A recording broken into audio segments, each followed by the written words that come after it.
let me scoot a little closer so you can see me and hear me.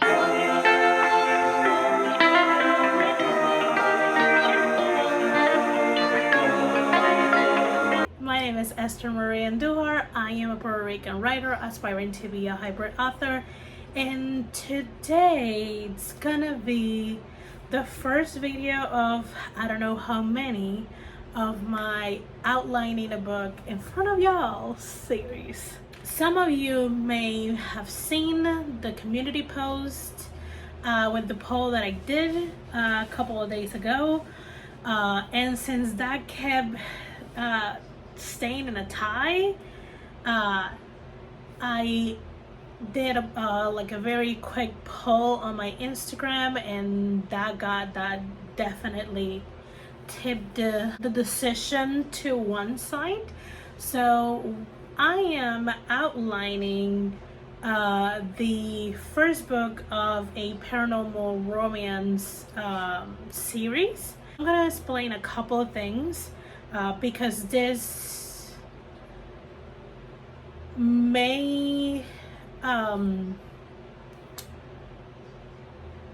make the outline a little shorter of what some people might anticipate or expect. This paranormal romance series are meant to be on a shorter side, so they're meant to be anything between 20 to 40k. They're not gonna be like full-length paranormal books. They're gonna be more on the like novelette workout thing, because each couple will have their own story, and then the kind of like backdrop story setting, it's gonna run through all the books, and it's gonna have its closing thing at the end with the last couple. I am not gonna say how many books I think this is gonna be, because I don't wanna either jinx myself nor tie myself to it. It's gonna depend a lot on how the outlining goes. Also, I'm gonna outline the book for all of you to see. I'm not gonna outline the entire like series arc, because that's gonna take a lot longer, and that is a lot more complicated. Also, I am not a full-on plotter. I'm more of what a lot of people use the term planster. I'm kind of like in the middle of it.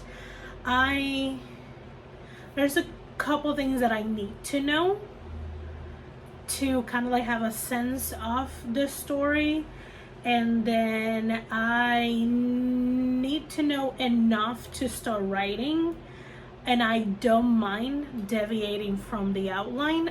That's never been like a gripe with me. Like, if I deviate, I'll fix it on revisions, or I'll stop one day and see where I'm going, like where I'm at, and go to the outline and re-outline and take out what doesn't work anymore, and then outline to make it fit with what right now's been written and the path that I'm taking as I'm writing.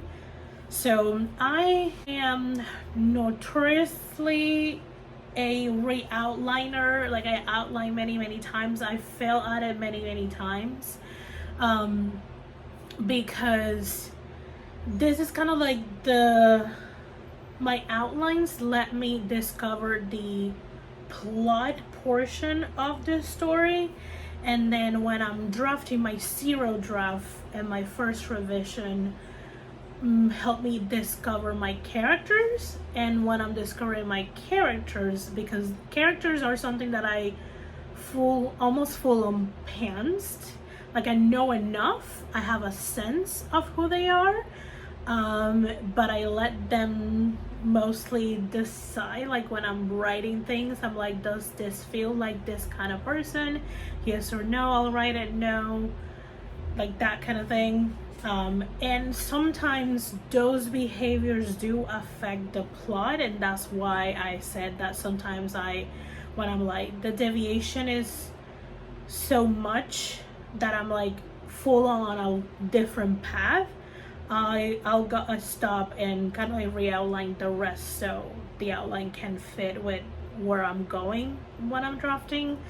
Because honestly, I need to know what I'm writing to be able to write it. I cannot sit with a white page and think to myself, so what I'm gonna write. That to me in my head just makes me go to kind of like an outline plot approach. Like if I'm asking myself those kind of questions, what comes out is not drafting, it's actually like bullet points, plot, outline, output. To me, if I ask myself that question, then I'm just gonna be like, maybe this happened, or maybe this happened, or maybe this happened. Like I just throw ideas and then I look at them and see what feels the most genuine to the sense that I have for the character and what makes sense with the story that I'm trying to build. And then that is gonna get outlined so it gets like a little bit more broken down so I can then draft it. But you'll see how I think of those things. Also, I do a lot of brainstorm scenes. A lot of the times when I think of ideas, random scenes come into my mind and I just write them down. A lot of them I don't use them, but I don't want to lose them, so I write them down always. I always have a notebook. I usually have a notebook for every book that I'm working. For this, I'm gonna make the exception and work on Notion so I have something to show, like actually people can see, which is gonna be kind of like interesting because I plot and outline handwritten. I don't do that on the computer, but we will see how that goes.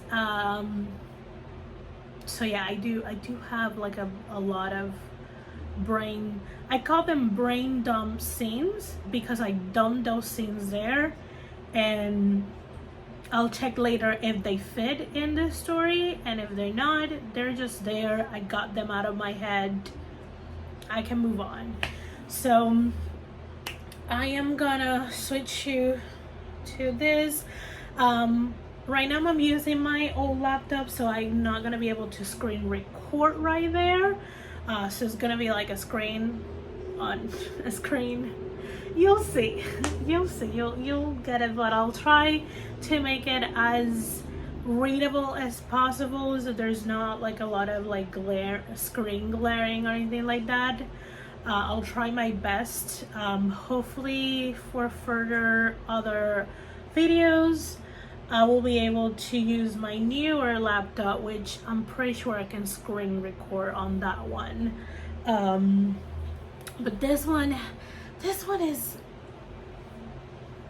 from 2013 or 14. It's quite old. Like, I am more than happy that she's still working. Like, so let me shut up. I've been talking for over 10 minutes. Let's get to the Notion. Okay, so this is the best that I can do as of right now, as of today, this first video. As you can see, I'm on Notion and Meet. This is kind of like the information that I have as of right now. My main characters are Isabel and Javier. I since this is a romance, I usually try to pinpoint what is going to be my trope, because that helps me build the relationship. So they're going to be friends to lovers. And I'm also mapping out like their family, their friends, where they work at, things like that. And then you can see that here I have a plot. This is kind of like a very, like, just like the gist of the story, which is that Isabel is back at the old San Juan. She's back at Emilia's restaurant, and she's back at hiding her powers from her best friend Javier. She is a witch. The reason that she wasn't in Old San Juan is because she left Puerto Rico after saving Javier from an accident that he wouldn't have survived without her help. And he knows that he shouldn't have survived that. So the only person he can kind of like ask questions about how that's possible is her, because she was the other person in the accident. She had this impression that after years of like ignoring him, ghosting him, and being like very short sentence, a couple of words, would eventually kind of like stamp on his questioning and his search for what actually happened. But when she comes back, he brings the topic again. He wants to know. He really wants to know. And now that she is back, now that they're practically neighbors, he is not gonna stop asking until she gives him a answer.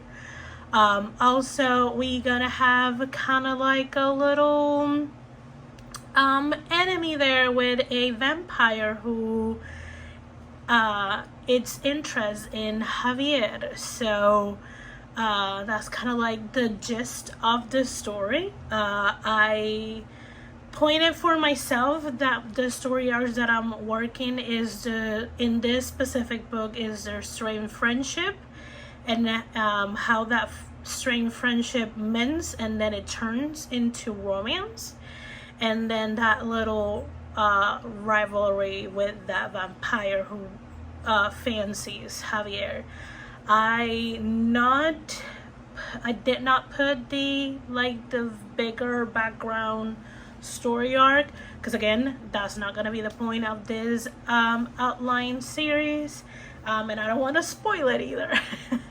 But yeah, this is what we are working with.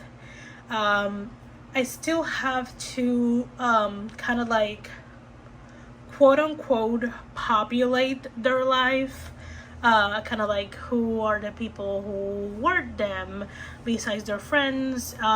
Do we know any of their family members? Probably gonna start working with setting. So one second. So as for the interior, I do make sure this is something that I do whether I know the place or don't know the place. I obviously go to Pinterest and find some photos that kind of like vibe with what one of their the characters will be living in. And sometimes I'll go and see listings. I'm using Airbnb as an example. I can use other listing places, and just look how like currently some of the apartments and houses in the old San Juan look like, to kind of have an idea. Also privileged to have stayed in quite a few places in Old San Juan. I have friends who their parents had apartments in Old San Juan. And I have family members who used to live in Old San Juan, so I will visit their houses. And I kind of like know the layout for most of these places. And I also can like choose a day and then just drive up to the Old San Juan, which is like a 30-minute drive without traffic, and park the car and just walk around the cobblestone streets, watch all the pretty buildings. I may not be able to get into any apartment, but hey, if I have any surplus of money, I may decide to rent one of these apartments for a night or something, to kind of like have a sense of it. But again, I am privileged to be born and raised in Puerto Rico, and I've been to Old San Juan so many times.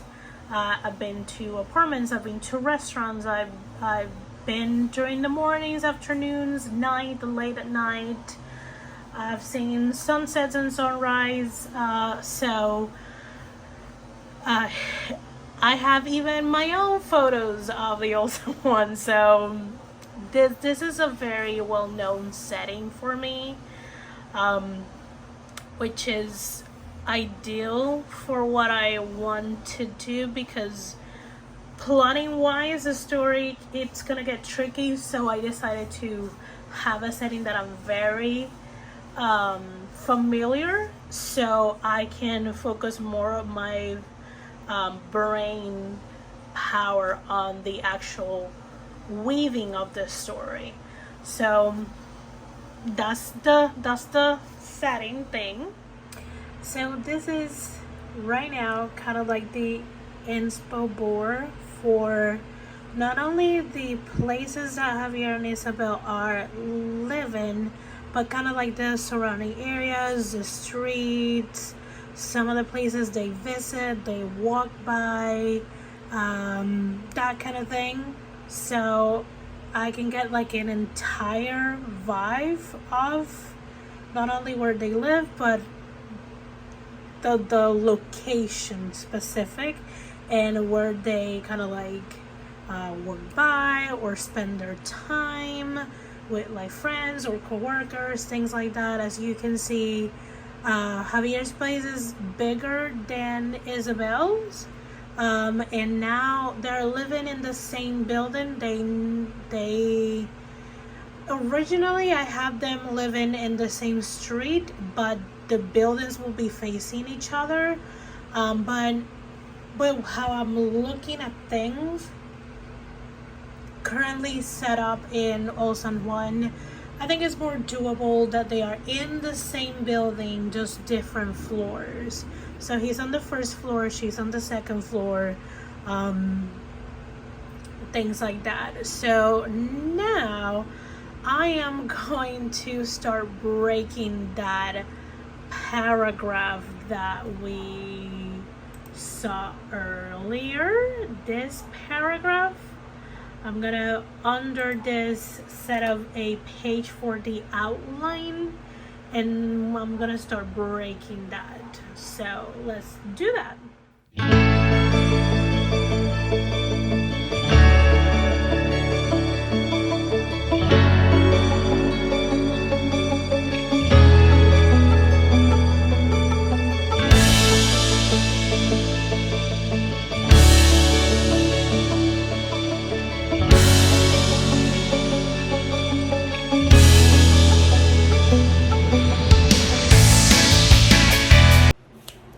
Guys, I really need to go to the beach and get some sun, because I look so pale right now. This, I'll try a little bit to color correct it, but I need some color back. I need to not be indoors so much. Anyways, you probably have seen a couple of clips of me setting up furthermore the Notion So one of the clips that you saw is kind of like the outline section. I made it a page, and then each act, and you saw correctly, I'm doing 4 acts. It's kind of like a toggle list, and you can kind of like open and close it and have the beats inside of those acts. So for my romance book, when the plot is the romance, is the relationship, is falling in love, I use Romancing the Beat. The way that Gwen Hayes breaks the beats makes sense in my head for romance. Now, when I work on things that are like fantasy, or the few times that I attempted and failed to do sci-fi, I use Save the Cats writes a novel. So when I'm writing something that is a lot more plot driven, then I use Save the Cats writes a novel. And if it's like romance, falling in love, character based stories, more like relationship based stories, I use Romancing the Beat. What makes sense in my head. I do recommend, this is a tiny book. Yes, I do have it flexed, so it's easier for me. Even though it's a short book, I want to make it even more easy for me. So if I just want to go to the beat sheet, I can just go there. If I want to just go to the act 1 and read on the beats there, I can do that, sandwich each of the 4 acts. And if I want to read the example that she has of the beat sheet, I have that tab for that. So it's just a lot easier to go through when I'm looking for specific sections. I also did that for Save the Cat writes a novel, which I don't know where the heck I have my copy. It's either in one of my bags, or I think it's in my Chromebook bag. So yeah, I think I remember it's there. So that one it has Flippily Flap posted. So that's what you saw me doing. You also probably saw a clip of me doing my so-called brain dump scenes. I just started to think of ways that I can introduce the character. So I'm pretty much leaning into first POV, first person, just one POV. So it's gonna be told through Isabel's lens. So I was thinking, okay, how I'm gonna introduce her, how I'm gonna introduce Javier, which is the love interest, what's gonna be the meet cute, because they are already friends, they know each other. So what could be a situation where the way that she sees him changes? How am I gonna kind of like point or show that he is probably changing to the way that he's looking at her? Because I don't know if he already has feelings for her, or if they're both being like, oh, now I see you more than just a friend kind of situation. So that's kind of like what I've been doing. Nothing is set in stone as of yet. I'm just thinking how it's gonna go, and if I have any like scene that comes into my mind, it's gonna go to the brain dump scene. And once I start like actually building the outline, then I can check if there's a scene that I can put on those outline beats. I hope that I'm making sense. For today, I'm not gonna be able to work furthermore on the outline. This is a good start to it, setting up the where I'm gonna like plot, outline this book, kind of like setting the settings, kind of like any inspiration visuals, kind of like populated their main characters' lives. That's a good start. Next video, then we're gonna start working on Act 1. Also, I want to have like this video and probably Act 1 video and see if there's any questions coming up in the comments or any questions that I get through DMs, and maybe that's when it will make sense to do a live stream to answer those questions and then work on the outline live. Let me know down in the comments if that sounds kind of like good to you guys, if it's interesting. So if you have any questions so far, let me know in the comments. Next video is pretty much either gonna be outlining our Act 1 or outlining main points. So main points for me is gonna be the introduction, like the opening image, if you are more knowledgeable with the Save the Cat terms, the inciting incident, which is the meet cute. I need to know the midpoint, because the midpoint for me lets me know if from Act 1 to the midpoint is going to be like an up trajectory or a down trajectory, and then the same way I know that the other part of the book, of the midpoint to the darkness, Night of the Soul, if it's gonna be like an upward or a downward. So I need to know the midpoint for that. Once I know the midpoint, then I know kind of like if I'm going up or down on each side of the midpoint, and then I can decide the dark Night of the Soul. And I also need to know my ending. This is a romance. This is kind of easy. I know the ending is they're gonna be together, but I want to know how are they gonna be together. Like, if being together means that he knows she is a witch, and know how she saved him.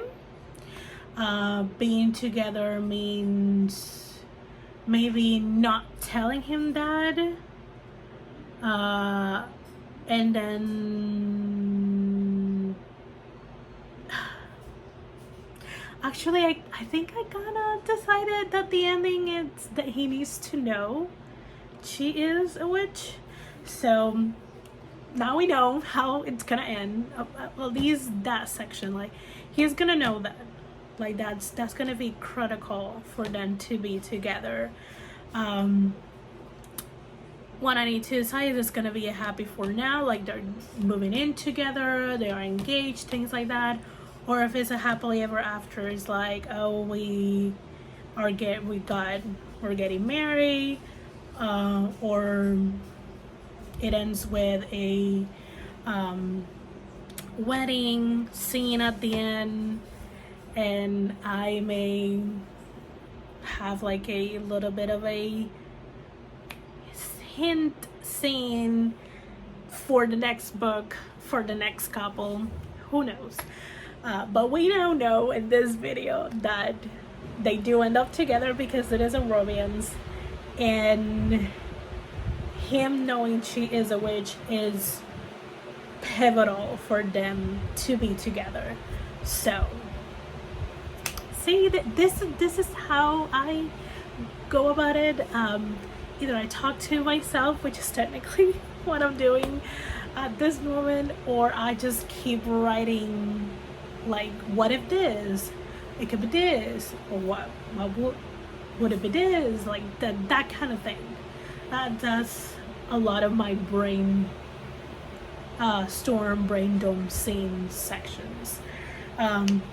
So yeah, I'm gonna leave this video until this point because again, I don't want this video to be super long. So if you enjoy this type of videos, if you enjoy writing vlogs, reading blogs, singing, talking kind of blogs, and occasional streams, do subscribe to this channel. If you find this specific video enjoyable, informative, educational, one or the other, all of the above, please hit the like button, and I'll see you guys on the next video. Bye.